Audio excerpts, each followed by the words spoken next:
Nabigyan ng pambihirang pagkakataon ng ilan sa mga Davao content creators na makabisita sa religious compound ng KOJC sa Davao City.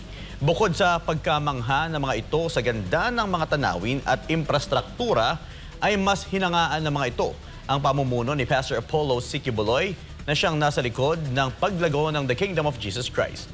Narito ang report ni Jamel Santos.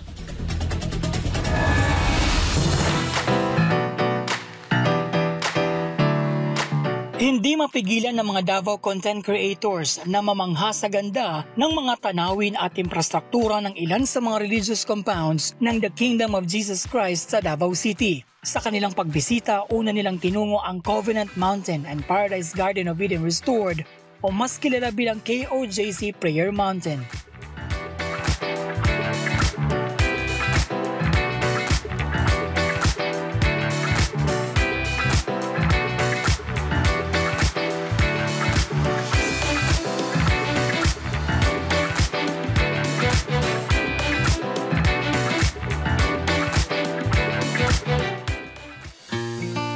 Sunod naman nilang tinungo ang Glory Mountain na matatagpuan pa rin sa Tamayong, Davao City. Dito, hindi rin nila mapigilang mamangha sa napakagandang tanawin at arkitekto na kahit nasa paanan ng bundok ay parang nakapunta ka na sa ibang bansa. Kaya naman labis-labis ang kanilang pagkamangha at pasasalamat kay Pastor Kibuloy sa pagkakataong ibinigay sa kanila na makabisita sa mga lugar na itinuturing na banal at sagrado ng kongregasyon. As a photographer, ma-amaze ka sa place because marami siya by nature itself na-arrange siya. Dili lang nimo siya makita as a vanishing point. Combination of color na makita nimo through far na musamot og kagwapo through your lens or to your naked eye. Actually, the first impression very fascinating, no? Kasi maganda yung landscape, maganda yung pagkaka-design, maganda yung pagkakaplano ng and ang lawak niya, no? At saka yung garden ay maganda ang pagkaka-manage talaga. Sa ganito kaganda na lugar, no? Ito ay kailangan ng isang mahaba at maayos na pagpaplano. At nakikita natin sa isang leader na nagkaroon ng ganito kaganda na proyekto ay talagang nagbibigay ito ng hudyat na talagang siya ay magaling, matalino at talagang masusing nagpaplano sa kanyang misyon, no? Especially para sa kanyang mga kaanib. Mapapawawa ka talaga, sobrang ganda ng lugar. Kasi kumbaga ako as a travel content creator, madami na ako napuntahan na mga tourist spot, mga magagandang lugar. Pero ito iba-iba ito sa lahat eh. Yung parang mapapasabi ka na lang na para kang nasa paraiso. And the good thing is nasa Davao City lang siya. So, pag mamamangha ka na hindi mo sukat akalain na meron palang ganito kagandang lugar dito sa Davao City.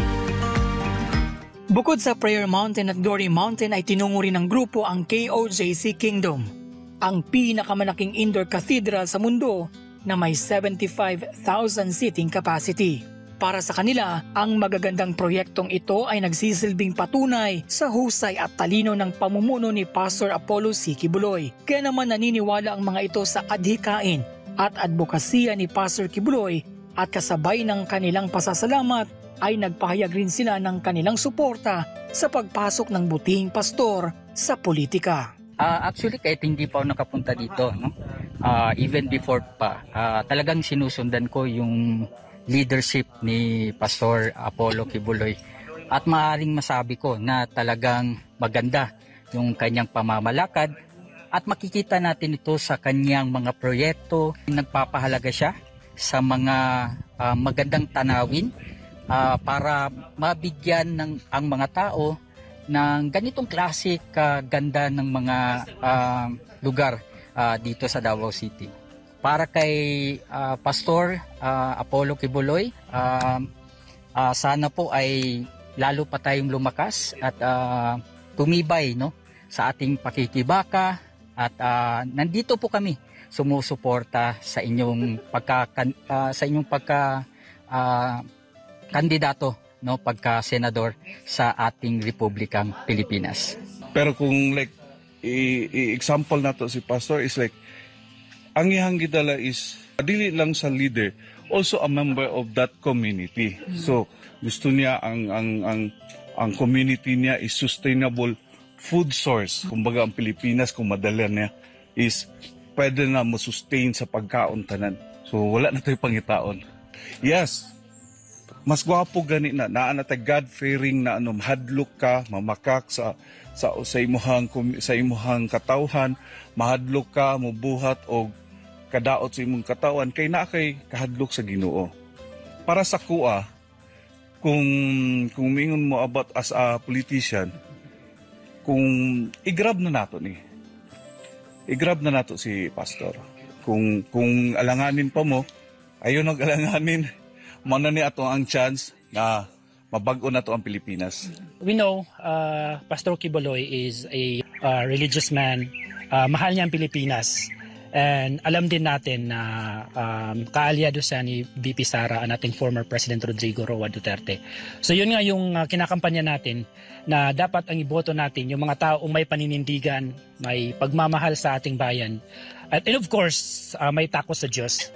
Inaanyayahan ko lahat na huwag niyong kakalimutan isali sa inyong balota si Pastor Quiboloy, kasi nga isa siya sa magdadala sa magandang Pilipinas. Kasi po kami as a Pilipino, kami po ay naninindigan at susuporta po kami kay Pastor Quiboloy. Bukod sa pagpapanatili at pagpapayabong pa ng ating likas na yaman, kabilang sa advokasya ni Pastor Apollo C. Quiboloy ang labanan ng droga at kriminalidad, pagpapatayo ng National Superhighway System, turismo, maiahon ang Pilipino sa kahirapan at ang zero corruption sa pamahalaan. Mula dito sa Davao City, para sa Diyos at Pilipinas kong mahal, Jomel Santos, SMNI News.